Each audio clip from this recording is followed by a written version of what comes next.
ಎಲ್ಲರಿಗೂ ನಮಸ್ಕಾರ. ನಮ್ಮ ಚಾನಲ್ಗೆ ನಿಮಗೆಲ್ಲರಿಗೂ ಸ್ವಾಗತ. ಇವತ್ತಿನ ವಿಡಿಯೋದಲ್ಲಿ ಖಾರ ಪೊಂಗಲನ್ನು ಕಡಿಮೆ ಇಂಗ್ರೀಡಿಯೆಂಟ್ಸನ್ನು ಬಳಸಿ ರುಚಿಯಾಗಿ ಬಹಳ ಬೇಗನೆ ಮಾಡೋದು ಹೇಗೆ ಅಂತ ತಿಳ್ಕೊಳ್ಳೋಣ. ಅಕ್ಕಿ ಮತ್ತು ಹೆಸರು ಬೇಳೆಯನ್ನು 60-40 ಪ್ರಮಾಣದಲ್ಲಿ ತಗೊಂಡಿದ್ದೀನಿ. ಅಂದರೆ 60 ಭಾಗದಷ್ಟು ಅಕ್ಕಿ ಆದರೆ ಇನ್ನು 40 ಭಾಗದಷ್ಟು ಹೆಸರುಬೇಳೆನ ತಗೊಂಡಿದ್ದೀನಿ. ಮೊದಲಿಗೆ ಹೆಸರುಬೇಳೆಯನ್ನು ಸಣ್ಣ ಉರಿಯಲ್ಲಿ ಸ್ವಲ್ಪ ಹೊತ್ತು ಹುರ್ಕೋಬೇಕು. ಅಂದರೆ ತುಂಬ ಇಲ್ಲ, ಅದು ಅಂಟಂಟಾಗಬಾರ್ದು, ಘಮ್ಮಂತ ವಾಸನೆ ಬರಬೇಕು ಅಂತ ಸ್ವಲ್ಪ ಹುರ್ಕೋಬೇಕು ಹೆಸರುಬೇಳೆ ಮತ್ತು ಅಕ್ಕಿಯನ್ನು.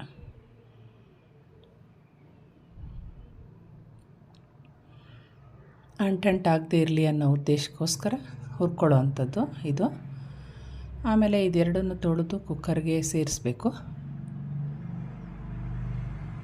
ಜೀರಿಗೆ ಇಟ್ಕೊಂಡಿದ್ವಲ್ಲ, ಅದರಲ್ಲಿ ಅರ್ಧ ಜೀರಿಗೆಯನ್ನು ಮಾತ್ರ ಇವಾಗ ಹಾಕಬೇಕು. ಇನ್ನು ಅರ್ಧ ಜೀರಿಗೆಯನ್ನು ಒಗ್ಗರಣೆಗೆ ಎತ್ತಿಟ್ಕೋಬೇಕು. ಮೆಣಸನ್ನು ಇಡಿಯಾಗಿ ಮೆಣಸಿನ್ಕಾಯಿ ಮಧ್ಯಕ್ಕೆ ಓಪನ್ ಮಾಡಿ ಹಾಕಿದ್ದೀನಿ. ಮತ್ತು ಶುಂಠಿಯನ್ನು ಸ್ವಲ್ಪ ತುರಿದು ಇದಕ್ಕೆ ಹಾಕ್ಕೊಂಡಿದ್ದೀನಿ. ಮೆಣಸು ಪೂರ್ತಿಯಾಗಿ ಪುಡಿ ಮಾಡ್ದಿರ ಸ್ವಲ್ಪ ತರಿತರಿಯಾಗಿ ಮಾಡಿಕೊಂಡು ಇದಕ್ಕೆ ಹಾಕ್ಕೊಂಡಿದ್ದೀನಿ. ಪೂರ್ತಿ ಇಡಿಯಾಗಿ ಹಾಕಿದ್ರೆ ಅದನ್ನೆತ್ತಿ ಪಾಕಕ್ಕೆ ಇಡ್ತಾರೆ, ಅಥವಾ ತಿನ್ನಬೇಕಾದ್ರೆ ಒಂದೇ ಕಾಳು ಒಟ್ಟೊಟ್ಟಿಗೆ ಸಿಕ್ಬಿಡುತ್ತೆ ಅಂತ. ಟೊಮೆಟೊ 1,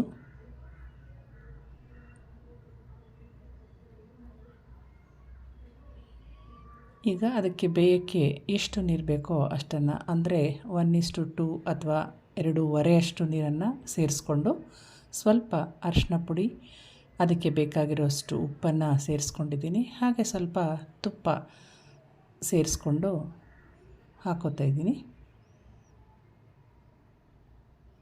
ಸ್ವಲ್ಪ ಮೆತ್ತಗೆ ಬರಬೇಕು ಅನ್ನೋ ಉದ್ದೇಶದಿಂದ 2.5 ಅಷ್ಟು ನೀರು ಇಡಬೇಕು. ಮತ್ತು 1 ವಿಸಿಲ್ ತಗೊಂಡಿದ್ರೆ ಸಾಕು. ಅದು ವಿಸಿಲ್ ಬರೋಕ್ಕೆ ಆ ಕಡೆ ಇಟ್ಟು, ಈಗ ಒಗ್ಗರಣೆಗೆ ಸ್ವಲ್ಪ ಬಾಣಲೆ ಇಟ್ಕೊಂಡಿದ್ದೀನಿ. ಸ್ವಲ್ಪ ಎಣ್ಣೆಯನ್ನು ಹಾಕ್ಕೊಂಡು ಹಿಂಗನ್ನು ಸೇರಿಸ್ಕೊಂಡಿದ್ದೀನಿ, ಸಾಸಿವೆ ಮತ್ತು ಅರ್ಧ ಜೀರಿಗೆನ ಉಳಿಸಿಟ್ಕೊಂಡಿದ್ವಲ್ಲ ಅದನ್ನು ಇದಕ್ಕೆ ಹಾಕ್ಕೊಬೇಕು. ಮತ್ತು ಗೋಡಂಬಿಯನ್ನು ಹಾಕ್ಕೊಬೇಕು. ಈಗ ಹುರ್ಕೊಂಡು ನೀವು ಬೇಕಾದರೆ ಇದನ್ನು ಗೋಡಂಬಿಯನ್ನು ಪಕ್ಕಕ್ಕೆ ತೆಗೆದಿಟ್ಕೊಂಡು ಪೊಂಗಲ್ಲು ಮಾಡಿದ್ದು ಆದಮೇಲೆ ಅದ್ರ ಮೇಲೆ ಡೆಕೋರೇಟಿವ್ ಆಗಿ ಜೋಡಿಸ್ಕೋಬಹುದು. ಈರುಳ್ಳಿ ಇದಕ್ಕೆ ಹಾಕ್ಕೊಂಡು ಹುರ್ಕೋಬೇಕು. ಗೋಡಂಬಿ ಬಾಡಿದ್ದು ಆದಮೇಲೆ ಕಲರ್ ಬಂದಮೇಲೆ ಈರುಳ್ಳಿಯನ್ನು ಹಾಕ್ಕೋಬೇಕು.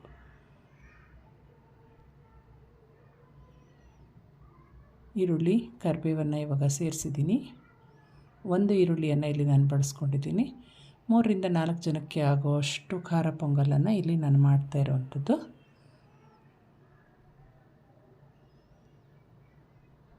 ಈರುಳ್ಳಿ ಮೇಲೆ ಒಂದು ಸ್ವಲ್ಪ ಉಪ್ಪನ್ನು ಸಿಂಪಡಿಸ್ಕೊಂಡು ಸ್ವಲ್ಪ ದೊಡ್ಡ ಉರಿಯಲ್ಲಿ ಹುರ್ಕೋಬೇಕು. ಇಲ್ಲಾಂದರೆ ಈರುಳ್ಳಿ ನೀರು ಬಿಟ್ಕೊಡುತ್ತೆ.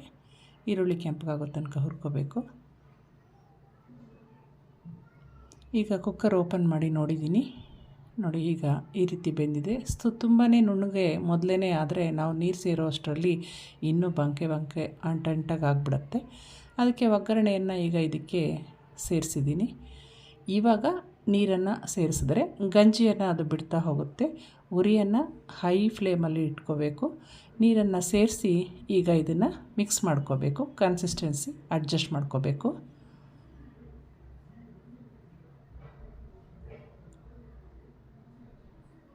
ಇದನ್ನು ಯಾವುದೇ ಕಾರಣಕ್ಕೂ ವಿಜಿಲ್ ಮಾಡಿಸ್ಬಾರ್ದು. ಒಂದು 5 ನಿಮಿಷ ಕುದಿಸಿದ್ರೆ ಸಾಕು. ರುಚಿಯಾಗಿರುವಂಥ ಖಾರ ಪೊಂಗಲ್ಲು ರೆಡಿಯಾಗಿದೆ.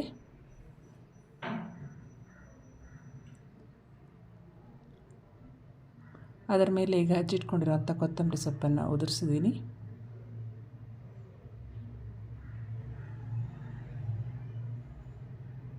ಇದು ಬಹಳ ಹೊತ್ತು ಬಿಸಿಯಾಗಿಯೇ ಇರುತ್ತೆ. ಇದನ್ನು ಸರ್ವ್ ಮಾಡ್ಬೋದು. ಪ್ಲೇಟಲ್ಲಿ ಸರ್ವ್ ಮಾಡಿಕೊಂಡು ಇದ್ರ ಸೈಡ್ಗೆ ಚಟ್ನಿ, ಹಾಗೆ ಉದ್ದಿನ ವಡೆ ಅಥವಾ ಇನ್ನೇನಾದರೂ ಬಜ್ಜಿ ಸಮೇತ ಬಡಿಸಿದ್ರೆ ಬಹಳನೇ ರುಚಿಯಾಗಿರುತ್ತೆ. ನೋಡಿದ್ರಲ್ವ, ನೀವು ಕೂಡ ತಪ್ಪದೆ ಟ್ರೈ ಮಾಡಿ. ಹಾಗೆ ಇದಕ್ಕೆ ಬೇಕಾಗಿರುವಂಥ ಚಟ್ನಿಯನ್ನು ಪ್ರಿಪೇರ್ ಮಾಡ್ಕೊಳ್ಳೋದನ್ನು ನೋಡೋಣ. ಕೊಬ್ಬರಿ ಮತ್ತು ಕಡಲೆಪಪ್ಪನ್ನು ಸೇರಿಸಿ ಇದಕ್ಕೆ ಚಟ್ನಿ ಮಾಡ್ಕೊಳ್ಳೋದು. ಈಗ ಕೊಬ್ಬರಿಯನ್ನು ಮೊದಲು ನುಣ್ಣಗೆ ರುಬ್ಕೊಂಡಿದ್ದು ಆದಮೇಲೆ ಸ್ವಲ್ಪ ಹುರಿಗಡಲೆ, ಉಪ್ಪು, 2 ಹಸಿಮೆಣಸಿನ್ಕಾಯಿ, ಸ್ವಲ್ಪ ಶುಂಠಿಯನ್ನು ಸೇರಿಸ್ಕೊಂಡು ತುಂಬಾ ನೈಸಾಗಿ ರುಬ್ಕೊಬೇಕು. ಈ ಚಟ್ನಿಯ ರುಚಿ ಇರೋವಂಥದ್ದೇ ಇಲ್ಲಿ. ಬಹಳನೇ ನೈಸಾಗಿ ರುಬ್ಕೊಂಡು ಕೊನೆಗೆ ಕೊತ್ತಂಬರಿ ಸೊಪ್ಪನ್ನು ಸೇರಿಸ್ಕೋಬೇಕು. ನೋಡಿ ಚಟ್ನಿ ಈ ರೀತಿ ರೆಡಿಯಾಗಿದೆ. ಚಟ್ನಿಗೆ ಯಾವಾಗಲೂ ಉದ್ದಿನಬೇಳೆಯನ್ನು ಸೇರಿಸಿ ಒಗ್ಗರಣೆ ಮಾಡೋದ್ರಿಂದ ಬಹಳನೇ ರುಚಿಯಾಗಿರುತ್ತೆ. ನೋಡಿ ಸ್ವಲ್ಪ ಇಂಗು, ಸಾಸಿವೆ,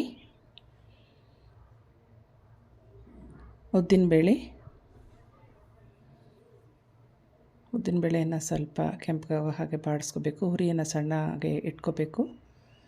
ಕರಿಬೇವು, ಒಂದು ಖಾರದ ಮೆಣಸಿನ್ಕಾಯನ್ನು, ಅಂದರೆ ಬ್ಯಾಡಗಿ ಮೆಣಸಿನ್ಕಾಯಿ ಅಲ್ಲ, ಖಾರದ ಮೆಣಸಿನ್ಕಾಯಿ ಒಂದು ಫ್ಲೇವರ್ಗೆ ಸೇರಿಸ್ಕೊಂಡು ಒಗ್ಗರಣೆಲೆ ಬಾಡಿಸ್ಕೊಂಡು ಈಗ ಚಟ್ನಿಗೆ ಹಾಕ್ಕೋಬೇಕು. ರುಚಿಯಾಗಿರೋ ಚಟ್ನಿ ರೆಡಿ ಆಯಿತು ಪೊಂಗಲ್ ಜೊತೆ.